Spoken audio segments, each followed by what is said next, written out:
If you're looking to deepen your understanding or make yourself a more complex and interesting person, I think reading is the meta. So reading physical books is kind of hard for me, so I'm an audiobook guy, and I think a lot of other guys are in general. I think reading is actually becoming more of a female-dominated vocation. I don't know. I know that's a big sweeping generalization, but I just see like a lot more girls. It's like girls and very academic guys that read. And a lot of other guys I see just are more interested in other things. And I think audiobooks are a great way to solve that if you're a guy, just because I have a hard time sitting still. I like to be exercising and whatnot, so audiobooks solve that. You do have to be careful though with audiobooks because you can zone out. You have to be honest with yourself and like go back. So one thing I was doing wrong before that a commenter pointed out was reading as many books as possible just for like the aura farming and the intelligence farming and look, I'm well read, I know about all these authors. Very, very dumb mistake. That's just putting your ego first. You want to read for understanding. You want to read deeply. If you think about like people in the past, they probably had one or two books. Chances are it was like some religious text and then whatever other, I don't know, story, book of tales.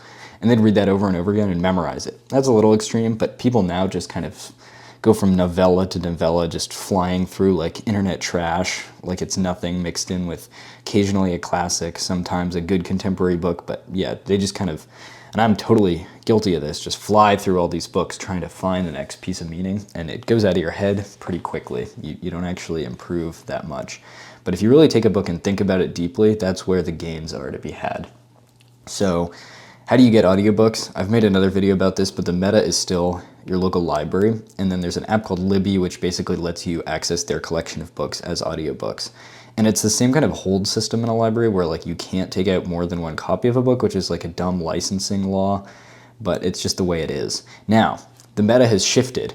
Back when it was listen to as many books as you can to sound smart, and oh, how I read 500 million books a year, oh my God, I'm so smart, I'm so superior.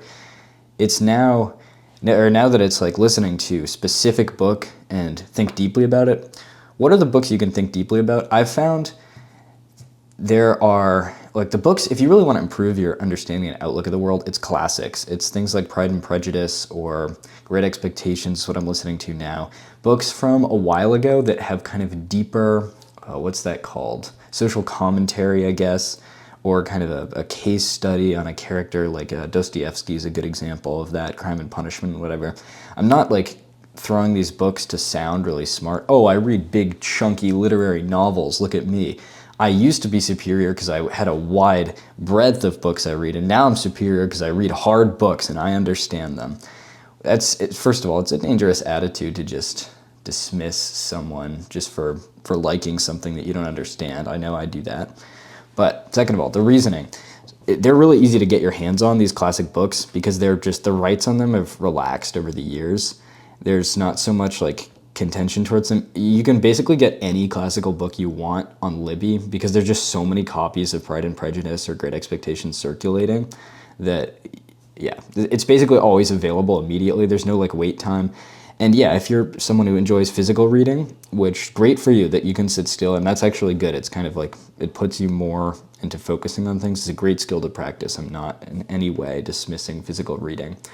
Those books are also super easy to get analog in libraries, basically for free anywhere. You can get them super cheap. Don't buy them on Amazon or something, just go to a library and check it out if you're gonna read it for a few days and get rid of it. You don't wanna be a wasteful consumer. Yeah, very easy to get your hands on. And these books, these kind of novels, are what I like. You can read, I'd say there's kind of a continuum, right? Of like novel to philosophy in terms of books that are like super big brain, deep in your understanding of your own emotions and whatnot. On the one hand, yeah, you have full like kind of novels where you've just got characters doing things, and maybe you're supposed to look at that story, like Pride and Prejudice. You know, if you're not familiar, it's like I mean, the whole book is about the emotions, Pride and Prejudice, and it's like a story, but it shows you like here's what feeling proud will get you, here's what prejudice will get you, here's how you overcome these things. It's not telling you like a tutorial.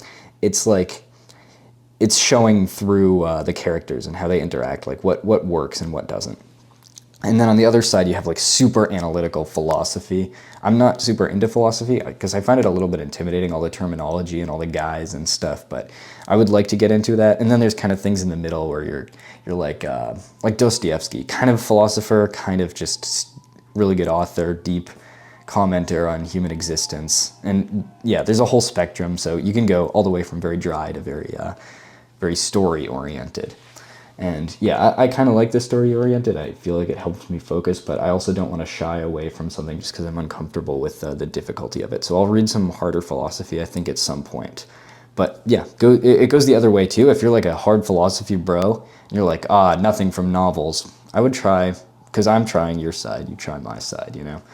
And another thing, I don't know how true this is, but those novels, like Pride and Prejudice and like the really famous ones, Catcher in the Rye, all of the stuff like that, you know, the classic books of Mice and Men, Great Gatsby, A Watership Down, like any famous older book, Moby Dick, for them to get famous, it took a long time, and it took like many literary critics. Like, think about how they teach classes on these books. Like, these books go deep. This was like masterful work, especially like Jane Austen. Oh my God, she is a really, really good writer, both like syntactically, and her stories are like brilliant social commentary.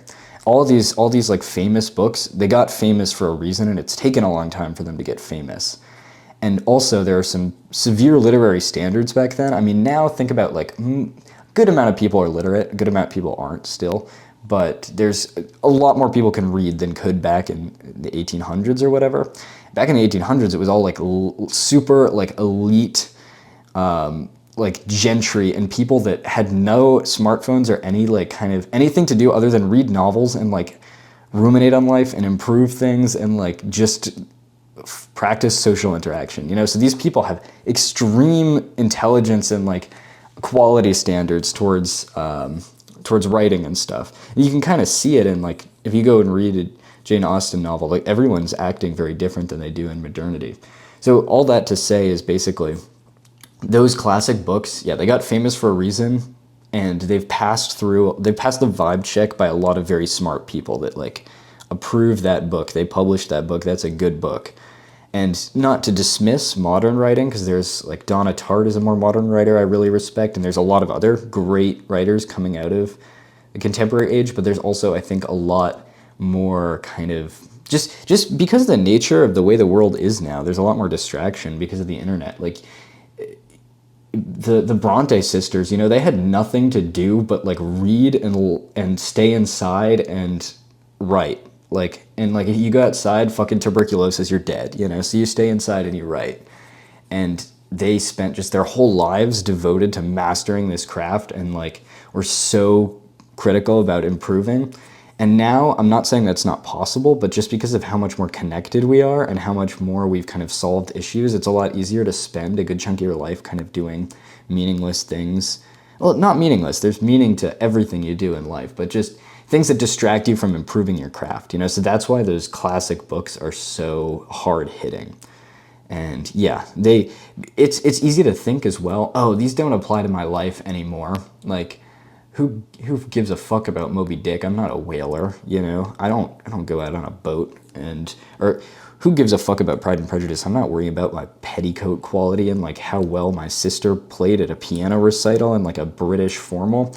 But it's not about that at all. It's like the underlying human experience is so similar. Like, if you're ambitious at all or you feel isolated, go read Catcher in the Rye. It's like, or Underground Man by Dostoevsky.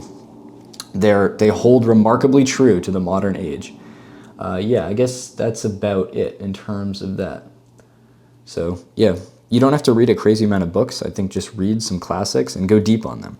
One thing also I want to address is, it's not totally easy to learn these things. I'm lucky that I like grew up and my parents kind of read to me a lot, and like reading doesn't come, it's not like the easiest thing in the world for me, but just after many like, yeah, hours and hours of exposure and whatnot, like I got over my fear of big words and complex sentence structures. But I remember trying to read Pride and Prejudice the first time in 8th grade or 7th grade or something. That shit was impossible. Oh my God, the vocabulary and the focus it requires to get through that stuff.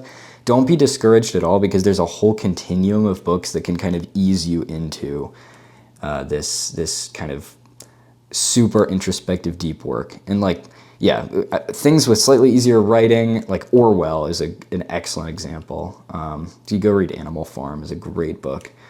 And yeah, there's a whole stepping down. You can research that, but I think that's the reading meta for 2025. I'd love to hear your thoughts because people in the comment section in this channel tend to be pretty smart.